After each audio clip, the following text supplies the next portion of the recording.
still quite heavy. Welcome back to the channel, everyone. This is a new one for us. We are upgrading our caravan to lithium. This is the battery we're going for. We're not sponsored or anything by them or anything else, but this is the one that we chose to go with. Now, the reason why we have gone with the Arctic Extreme version 2 was that it had the capacity of 175 amp hours in one battery. The other benefit of going with this one is that it is a plug and play, so you can literally just drop it into your existing battery housing holder, and because it's low profile, it will fit. And another benefit of this compared to other lithium batteries is it is shaped like a traditional lead acid battery, where you've got all the lips where you can actually clamp it down, and it's got the traditional sort of connection points as well. So this was definitely something we wanted to go for. Now, if I get up some of the data on this, like I said, I'm not sponsored by these guys. Just have to put my glasses on a second. But yeah, so we've got it's got 180, it says 180 amp hour capacity on here. It's got all the safety mechanisms in place to allow it to the BMS system, which allows it to, if you have a motor mover, it can do up to 210 amps surge, so it can handle most sort of Truma, Paratouch, all the sort of common motor movers. It will be able to handle all of those. It only weighs 15 kg. Now that is a lot lighter than the original lead acid battery that we have, that we bought the caravan with. That is also going to be a benefit because we'll be able to lighten the load a little bit, which will be good. One other thing that drew me to this battery in particular was that it had been designed to work with existing caravan chargers. Now, a lot of the time you will have to get like say a Victron charger, maybe upgrade your solar panel. So one benefit of this is that it can use the built-in caravan charger. So this is as plug and play as you get. Literally take your old battery out, put this one in, and you're ready to go. If you have a solar panel, you have to make sure that you put it onto a lithium cycle, but most solar chargers do have that now. Like I say, I'm not super technical on this, but I've done a little bit of research. But this can actually charge. Normally lithium batteries have to charge at 14.4 volts. This one has been designed so that it can run at 13.8 volts and be charged at that level, and that is the level that you have in your caravan. So your lead acid battery is charged at 13.8. So they've done really well with this and getting it to get down to that level. So it means I can plug it in. It might take a bit longer to charge, but I'm okay with that because we only really use this when we are going to off-grid situations, which is most of the time we actually go out.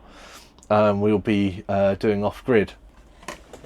So overall, I'm really looking forward to getting this in. It has an app which you can see all the data on there as well, so we'll be able to see how much charge we've got. And I know a lot of you might be thinking, right, well, I've had a look at the price of these and it is really expensive. You could have bought 2 batteries and a charger with this and got that all fitted for the same price, and then I would have had more amp hours. But the only trouble is that a lot of these batteries, the cheaper ones or the different brands, they're not low profile, so they wouldn't sit in your actual battery case. You'd have to then put them under the seat, and in this little dinky caravan, space is at a premium, so we don't really want to use up the space underneath the seats because that is used for other things. So that was out of the question really. Even though it would have been cheaper, I had to find a solution that could use we could use just the battery housing where it is at the moment, and that's where this one came in. So I'm really excited to try this one out. A lot of you may know that you can't actually run a lead acid battery down to 0, so you can only really get sort of 40 to 60% out of it before it's completely gone. So with lead acid batteries, they actually will run at full power right until they are completely empty. So that is a real bonus. You can run them completely flat, and they'll just keep performing right until the end. So I think it's time to get this installed. There we go. Charger.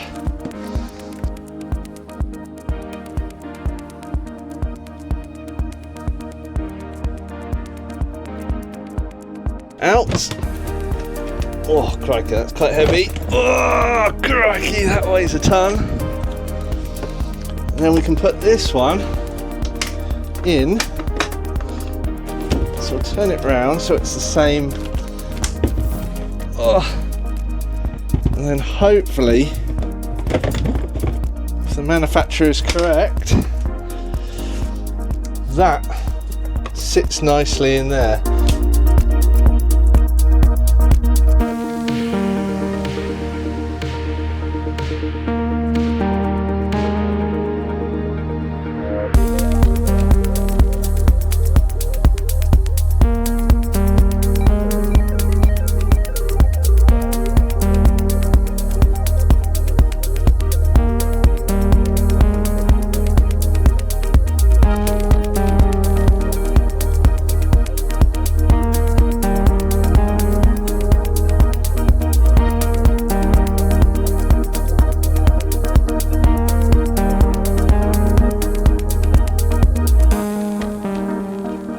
Okay, so we have got, it's discharged a little bit since I charged it up. It was on 97 and it's down to 90% now, so there is a natural discharge on it, but everything's connected, so that is good.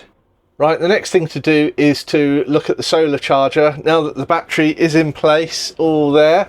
And I just need to make sure that this is set so that it's in the right format for lithium batteries. So it looks like the dip switches are here, and if we scroll over here you can see that this is what we have to configure them to, an up, down, up for the LiPo. So that's what I'm going to do now, and let's try and sort that out. Now this is just where it's a little bit tricky, so I can't really show you this, but that is the little connector just there which you've just seen, and I'm going to try and put that in the right position. Right, that wasn't too hard. This is now in the solar charger is now in the right position for LiPo charging. The battery is all in place, everything. I'm just going to put the lid back on the floor there, and solar charger is in place with my messy cupboard, and that is it. Before I finish this video, this is my future self, which is about 6 months on from when this battery was originally installed.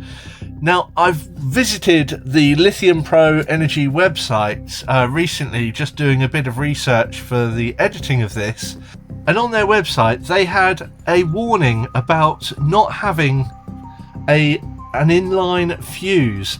So what I have to do is I have to put that upside down on the connector there, and it will connect to this bar here, and then the positive connectors, which are those two there, they will connect to this part here. And I'm having to do it all upside down because it's a floor system. They assure me that they've actually done this before and it will fit, so I'm going to do that, but I'm not going to do that now. But I just wanted to let you know that this needs to be added. It wasn't too much money, about 30 to 40 pounds for this. I can't recall the exact price, but I'll put it up on screen.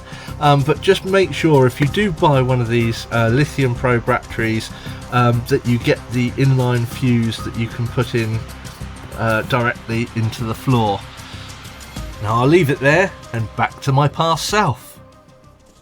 So that is that, guys. I really hope you've enjoyed this little video, just showing you how we're installing our lithium battery, setting up the solar panel.